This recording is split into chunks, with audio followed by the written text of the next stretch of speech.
नमस्कार। श्रीमद्वाल्मीकि रामायणे अयोध्याकाण्डे पञ्चाशीतितमः सर्गः।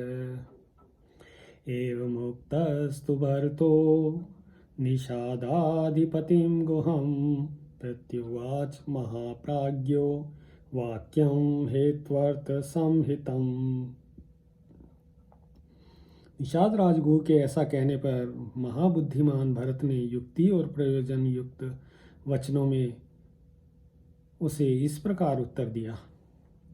ऊर्जित है खलु ते काम कृतो मम गुरो सखे यो मे त्वमीदृशीं सेनाम अभ्यर्चयितुम इच्छसि। भैया, तुम मेरे बड़े भाई श्री राम के सखा हो, मेरी इतनी बड़ी सेना का सत्कार करना चाहते हो। यह तुम्हारा मनोरथ बहुत ही ऊंचा है, तुम उसे पूर्ण ही समझो। तुम्हारी श्रद्धा से ही हम सब लोगों का सत्कार हो गया। इत्युक्त्वा स महातेजा गुहं वचनम् उत्तमम् अब्रवीत् भरतः श्रीमान् पंथानं दर्शयन् पुनः। यह कहकर महातेजस्वी श्रीमान भरत ने गंतव्य मार्ग को हाथ के संकेत से दिखाते हुए पुनः गुह से उत्तम वाणी में पूछा। कतरेण गमिष्यामि भरद्वाजाश्रमं यथा गहनोऽयं वृदशं देशो गंगानूपो दुरत्ययः। निषाद राज, इन दो मार्गों में से किसके द्वारा मुझे भरद्वाज मुनि के आश्रम पे जाना होगा? गंगा के किनारे का यह प्रदेश तो बड़ा गहन मालूम होता है, इसे लांघकर आगे बढ़ना कठिन है। तस्य तद्वचनं श्रुत्वा राजपुत्रस्य धीमतः अब्रवीत् प्राञ्जलिर्भूत्वा गुहो गहन गोचरः।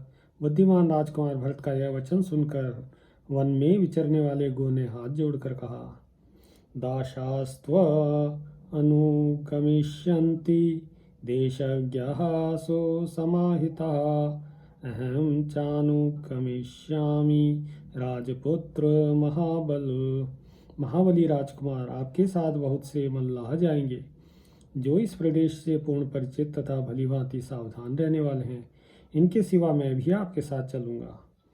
कच्चिन्न दुष्टो व्रजसि रामस्याक्लिष्टकर्मणः इयं ते महती सेना शंकां जनयतीव में। परंतु एक बात बचाइए, अनायास ही महान पराक्रम करने वाले श्री रामचंद्र जी के प्रति आप कोई दुर्भावना लेकर तो नहीं जा रहे हैं? आपकी यह विशाल सेना मेरे मन में शंका सी उत्पन्न कर रही है। तमेवं अभिभाषन्तं आकाश इव निर्मलः भरत श्लक्ष्णया वाचा गुहं वचनं ब्रवीत्। ऐसी बात कहते हुए गुह से आकाश के समान निर्मल भरत ने मधुर वाणी में कहा, मा भूत्स कालो यत् कष्टं न मां शंकितुम् अर्हसि राघवः स हि मे भ्राता ज्येष्ठ पितृ समो मतः। निषाद राज, ऐसा समय कभी न आए। तुम्हारी बातें सुनकर मुझे बड़ा कष्ट हुआ। तुम्हें मुझ पर संदेह नहीं करना चाहिए। श्री रघुनाथ जी मेरे बड़े भाई हैं, मैं उन्हें पिता के समान मानता हूँ। तम निवर्तयितुं यामि काकुत्स्थं वनवासिनं बुद्धिरन्या न मे कार्या गुह सत्यं ब्रवीमि ते। ककुत्स कुलभूषण श्री राम वन में निवास करते हैं, अतः उन्हें लौटा लाने के लिए जा रहा हूँ। गुह, मैं तुमसे सच कहता हूँ, तुम्हें मेरे विषय में कोई अन्यथा विचार नहीं करना चाहिए। स तु संहृष्टवदनः श्रुत्वा भरत भाषितं पुनरेवाब्रवीत् वाक्यं भरतं प्रति हर्षितः। भरत की बात सुनकर निषाद राज का मुंह प्रसन्नता से खिल उठा। वह हर्ष से भरकर पुनः भरत से बोला, धन्यस्त्वं न त्वया तुल्यं पश्यामि जगति तले अयत्नादागतं राज्यं यस्त्वं त्यक्तुम् ईहेच्छसि। आप धन्य हैं जो बिना प्रयत्न के हाथ में आए हुए राज्य को त्याग देना चाहते हैं। आपके समान धर्मात्मा मुझे इस भूमंडल में कोई नहीं दिखाई देता। शाश्वती खलु ते कीर्ति अलोकानुनु चरिष्यति यस्त्वं कच्छगतं रामं प्रत्यानयितुम् इच्छसि।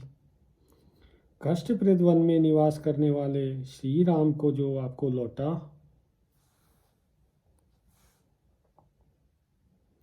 लाना चाहते हैं, इससे समस्त लोकों में आपकी अक्षय कीर्ति का प्रसार होगा। एवं संभाषणम् आनस्य गुहस्य भरतं तदा बभौ नष्टप्रभः सूर्यो रजनी चाभ्यवर्तत। जब गुह भरत से इस प्रकार की बातें कह रहा था, उसी समय सूर्य देव की प्रभा अदृश्य हो गई और रात का अंधकार सब ओर फैल गया। संनिवेश्य सतां सेनां गुहेन परितोषितः शत्रुघ्नेन समं श्रीमान शयनं पुनरागमत। गुह के बर्ताव से श्रीमान भरत को बड़ा संतोष हुआ और वे सेना को विश्राम करने की आज्ञा दे शत्रुघ्न के साथ शयन करने के लिए गए।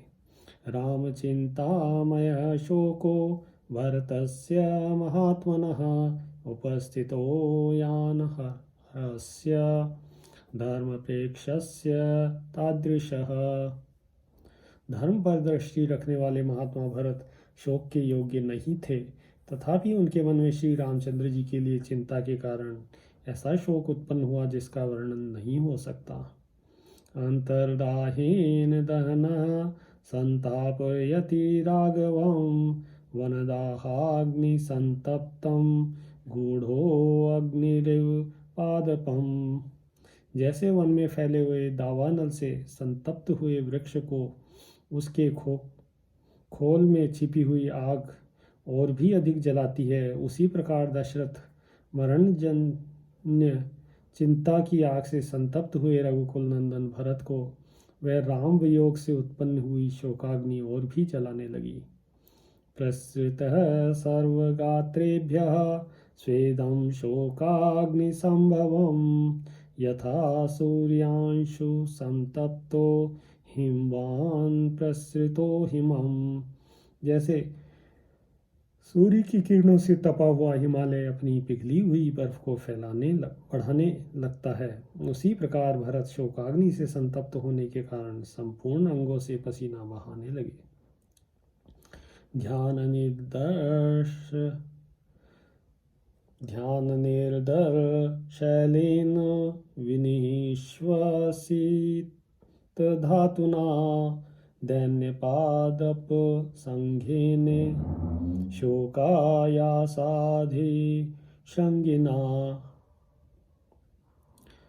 प्रमोहानंत सत्वेन संतापोष अधिवेणुना अक्रांतो दुःखशैलेन महता कैकेयी सुत। उस समय कैकेयी कुमार भरत दुख के विशाल पर्वत से आक्रांत हो गए थे। श्री रामचंद्र जी का ध्यान ही उनमें छिद्र रहित शिलाओं का समूह था। दुखपूर्ण उच्छ्वास ही गैरिक आदि धातु का स्थान ले रहा था। दीनता ही वृक्ष समूह के रूप में प्रतीत होती थी। शोक जनित आयास ही उस दुख रूपी पर्वत के ऊंचे शिखर थे। अतिशय मोह ही उनमें अनंत प्राणी थे। बाहर भीतर की इंद्रियों में होने वाला संताप ही उस पर्वत की औषधियाँ तथा बांस के वृक्ष थे। विनिश्वसन वै भृश दुर्मनास्ततः प्रमूढ़ संज्ञः परमापदं गतः शमं न लेभे हृदय ज्वरार्दितो नरर्षभो यूथ हतो यथर्षभः। उनका मन बहुत दुखी था। वे लंबी सांस खींचते हुए सहसा अपनी सुध-बुध खोकर बड़ी भारी आपत्ति में पड़ गए। मानसिक चिंता से पीड़ित होने के कारण नरश्रेष्ठ भरत को शांति नहीं मिलती थी। उनकी दशा अपने झुंड से बिछड़े हुए वृषभ की सी हो रही थी। गुहेन सार्धं भरतः समागतो महानुभावः सजनः समाहितः सुदुर्मनास्तं भरतं तदा पुनर्गुः समाश्वासयद अग्रजं प्रति। परिवार सहित एकाग्रचित्त महानुभाव भरत जब गुह से मिले उस समय उनके मन में बड़ा दुख था। वे अपने भाई के लिए चिंतित थे, अतः गुह ने उन्हें पुनः आश्वासन दिया। इत्यार्षे श्रीमद् रामायणे वाल्मीकिये आदिकाव्ये अयोध्याकाण्डे पंचाशीतितमः सर्गः। सियावर रामचंद्र पद जय शरणम्।